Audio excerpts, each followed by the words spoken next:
পারতাম এবং হোসাইন হাত দিলে কি জীবন দরকার না, এদের সঙ্গে একটু হাত দিলে জীবন দরকার হয়েছে না, দরকার হয়েছে না। এই 71-72 জনকে শহীদ হয়ে রাখতো, কিন্তু কেন তিনি হাত দিলেন না? এবং হোসাইন রাদিয়াল্লাহু তাআলা বললেন, না না, আমি এটা করতে পারবো না। আমরা বললাম, কেন পারবেন না আপনি? আপনি একটু হাত দিলেই তো বর্তমানকার মতো পেয়ে যেতেন টাকার বস্তা, ঠিক না? ঠিক না?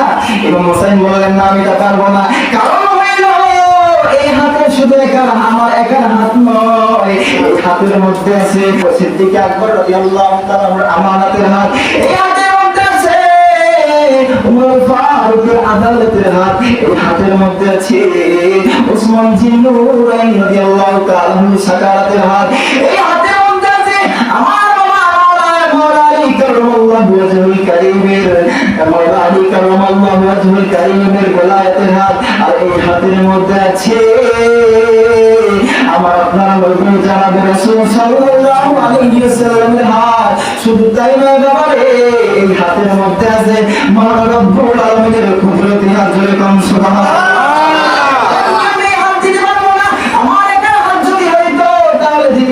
কিন্তু এই হাতটা আমার রক্ষা করার দরকার আছে না নাই? হাতটা রক্ষা করার দরকার আছে না নাই?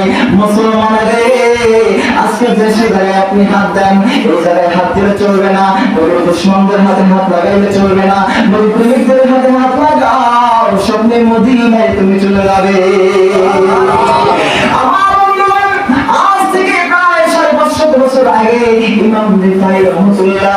তিনি একটা কবিতা লিখলেন, কবিতা পড়তে ভালোবাসতেন। তিনি একজন বড় শায়ের। তিনি বলতেছে, ওগো নবীজি, আমি যখন দূরে থাকি আপনার রওজা থেকে, আমি যখন দূরে থাকি নবী গো, আমার রওজা যেন আপনার রওজা শরীফের পাশে থাকে।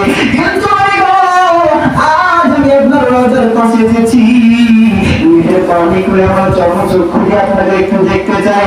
নবী গো, মেহেরবানি করে আপনি আমাকে একটু দেখিয়ে দেন। আমার দয়ার নবী, আপনার দয়ার নবী, রাহমাতুল লিল আলামিন নবী 70,000 মানুষ সেখানে তাওয়াফ করছে, 70,000 মানুষ সেখানে রওজা শরীফের পাশে ছিল। ইমাম নেফাই রাহমাতুল্লাহ আলাইহি এই কথা বলার সঙ্গে সঙ্গে আমার আপনার নবী রাহমাতুল লিল আলামিন ডান হাত বের করে দিয়ে ইমাম নেফাইয়ের সঙ্গে মোলাকাত করেছেন। বলেন সুবহানাল্লাহ। তাই যদি আপনি আমি এই হাতটাকে পবিত্র রাখতে পারি, এই হাত থেকে সালামত রাখতে পারি, তাহলে ওই দয়ার নবীর সঙ্গে মোলাকাত করা সম্ভব আছে না? আছে, আছে না?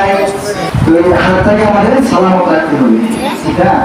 অবশ্যই সালামত রাখতে হবে। তাহলে হাতটা যদি পবিত্র থাকে, আর যে সে মানুষের সাথে হাত দেওয়া যাবে না, যে সে দরবারের সাথে হাত দেওয়া যাবে না। আপনাকে বুঝতে হবে কোনটা নবীর পক্ষে আর কোনটা নবীর বিপক্ষে। সময় শেষ, এইখানেও রাখতে হচ্ছে। এবং কাসেম ইবনে হাসান রাদিয়াল্লাহু তাআলা আনহু এটা বলতে পারবেন না, ইমাম হুসাইন এটাও বলতে পারেন না। শেষ। যাক, আলহামদুলিল্লাহ, আমার জন্য দোয়া করবেন। আল্লাহ তাআলা যেন আমার জবানটাকে আরো সুস্থ করবে, মানুষের সামনে দিন ও নাসাবিয়াতের কথা যেন বলতে পারি, সেই শক্তি সাহস যেন আল্লাহ রাব্বুল আলামিন কণ্ঠে দান করে। যতটুকু বললাম আল্লাহ তাআলা যেন আমাদেরকে মেনে শানে কারবালার বয়ানটুকু যেন আমাদেরকে অন্তরে বোঝার এবং তার পাঁচজনের মহব্বত, রাসূল পাকের মহব্বত অন্তর থেকে যেন আমরা দুনিয়া থেকে যেতে পারি, ওটা নিয়ে করতে পারবো না ইনশাআল্লাহ। ইনশাআল্লাহ কারাগার পালন ভাগ করে আসতে পারবো ইনশাআল্লাহ। নারে তাকবীর, আল্লাহু আকবার, নারে তাকবীর, নারে ইসলাম, ইয়া রাসূলুল্লাহ, নারে ইসলাম, ইয়া রাসূলুল্লাহ। আলহামদুলিল্লাহ, আল্লাহ কবুল করুন। আমার জন্য দোয়া করবেন, আমি আপনাদের জন্য দোয়া করি। আল্লাহ তাআলা সবাইকে মাফ করুন। আমিন।